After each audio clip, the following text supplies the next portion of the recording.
80वा भारतीय स्वातंत्र्य सर्वात प्रथम मी सर्वांना स्वातंत्र्य दिनाच्या मनातून शुभेच्छा देते. खऱ्या अर्थाने आपलं स्वातंत्र्य जे आहे सहजा सहजी मिळालं नाही.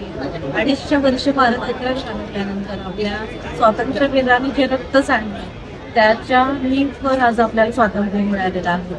जसं एखादं रोपटं लावलं म्हणून होत नाही, त्याचं संवर्धन गरजेचं असतं. तसंच आपलं हे स्वातंत्र्य आहे जे आपल्या वीरांनी आपल्याला रोपटाचं स्वरूपात लावून दिलेलं आहे, त्याचं संवर्धन आपल्याला करायचं आहे. आणि हे कसं शक्य आहे तर आपल्या बॉर्डर गरजेचं नाहीये. आपल्या शहराची स्वच्छता, आपल्या देशाची स्वच्छता, वृक्षारोपण करणं, त्याचं संवर्धन करणं, चांगल्या पद्धतीने ट्रॅफिक रूल्स फॉलो करणं, ह्या गोष्टीही तितक्यात महत्वाच्या. आज तिरंगा जो आपण जेव्हा आपण नॉर्मली कोणाला हिंदू असतो, मुसलमान असतो, ख्रिश्चन असतो, शीख असतो, महाराष्ट्रीयन, बिहारी, राजस्थानी, ह्या पद्धतीने आपण एकत्र आहोत. पण जेव्हा आपल्या हातात तिरंगा येते तेव्हा खऱ्या अर्थाने आपण होतो भारतीय. आणि हे भारतीय आपल्या मनात रुजलं पाहिजे. देशभक्ती आपल्या मनात निर्माण झाली पाहिजे, ती जोपासली गेली पाहिजे. यासाठी आदरणीय देशाचे पंतप्रधान नरेंद्रजी मोदी यांनी घर घर तिरंगा अभियान राबवलं आणि त्या अभियानांतर्गत सर्वत्र आपण तिरंगा रॅल्या काढण्यात. आज या तिरंगाला सलामी देत असताना हा दिवस आहे आपल्या वीरांना सलामी देण्याचा, त्यांनी जे रक्त सांडलं त्याची आठवण करण्याचा आणि येणाऱ्या भविष्यात आपल्या भारत देशाला जगाच्या पाठीवर बलाढ्य राष्ट्र आणि प्रगत देश बनवण्याचा. मी सर्वप्रथम सर्व नागरिकांना, नवीन मुलीच्या नागरिकांना खूप खूप शुभेच्छा देतो.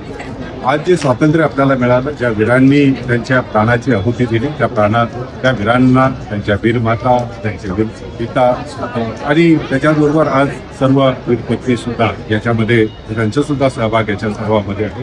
त्यांना मी खूप खूप वंदन करतो. आपण सर्वांना हे जे स्वातंत्र्य आहे, हे स्वातंत्र्य आपण तरुण देश म्हणजे भारत देशाकडे बघितलं जातं. आपल्याला काल काही आपल्याला नजीकच्या काळामध्ये दिसलं की आपण स्पेसमध्ये सुद्धा आपण आता खाजगी जे तंत्रज्ञानानुसार स्कायरूट जे आहे ना, आपलं विक्रम-1 म्हणून जे काही एक रॉकेट पण लॉन्च झालं.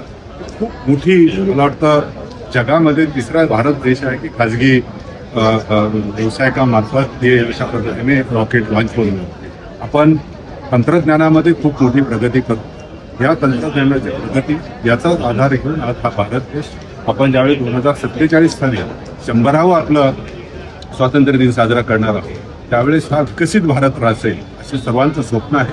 हे स्वप्न आपल्याला सर्वांना एकत्र येऊन आपल्याला तिथपर्यंत ते पूर्ण करायचं आहे आणि त्याचा पाठलाग पुन्हा आपण सर्वांनी करावा. ह्या मी या निमित्ताने सर्वांना स्वातंत्र्य दिनाच्या खूप खूप शुभेच्छा देतो. धन्यवाद. तर आपल्याला जर बघितलं असेल तर आपण ह्यावेळेस आपण त्यांना राष्ट्रीय गीताचा पण दर्जा दिला आणि राष्ट्रगीताच्या अगोदर आपण आपलं राष्ट्रीय गीत म्हणून वंदे मातरमला आपण पाहतो. त्याचा आपण 9 ते 17 या तारखेमध्ये अनेक ठिकाणी आपण प्रदर्शनं लावली. नवी मुंबई महानगरपालिकेने याच्यामध्ये आपण प्रदर्शनं केली आहे. आणि हे वंदे मातरम आणि हा जर आपण बघितलं तर स्वातंत्र्याच्या काळामध्ये वंदे मातरम ही जी घोषणा होती हीच खूप मोठी स्फूर्ती देणारी घोषणा सुद्धा होती. त्यामुळे त्याचा सन्मान हे खूप खूप आनंदाची बाब आहे. मी या निमित्ताने शुभेच्छा देतो. धन्यवाद.